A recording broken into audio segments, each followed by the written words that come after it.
Looks like growing tensions between China and the U.S. are now being demonstrated through new military weapons.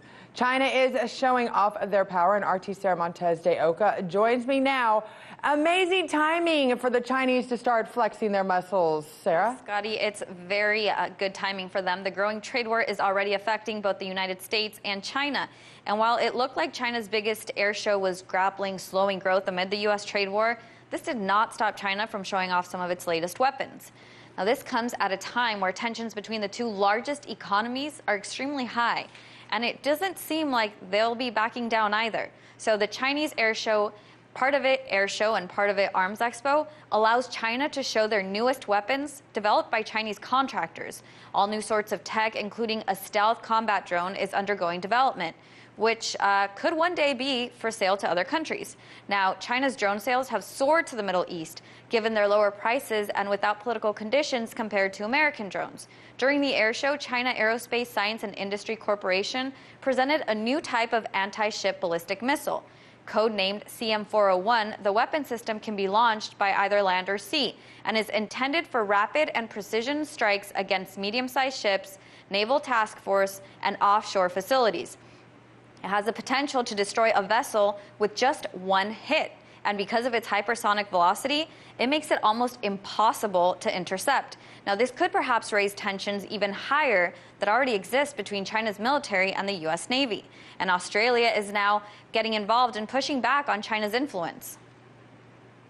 Australia's Prime Minister, Scott Morrison, pledges to spend $1.45 billion on foreign policy. Now, this is to counter China's perceived influence in the region. Australia's national security and that of the Pacific, they're intertwined.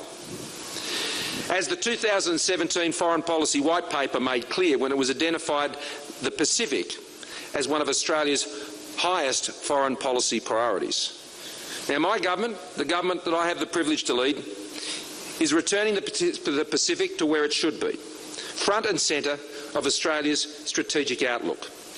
Morrison went on to say that this is also their region, their patch, and their home.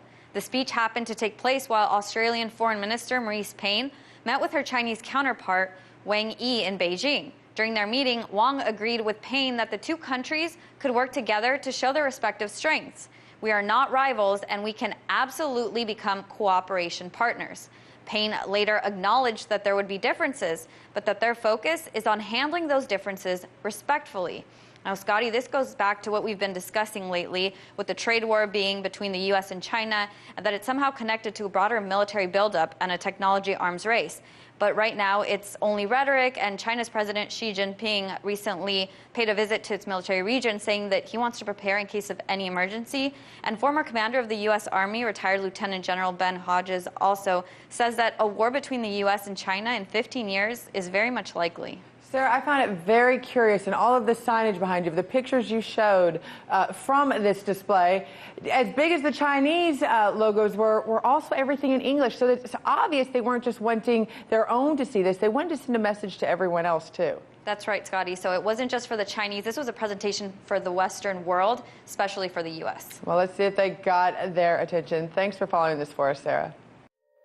Hey YouTube, thanks for checking out our channel. We hope you enjoyed the video. We have tons of content for you just like this. For more of RT America's one-of-a-kind news and analysis, be sure to subscribe and never stop questioning more.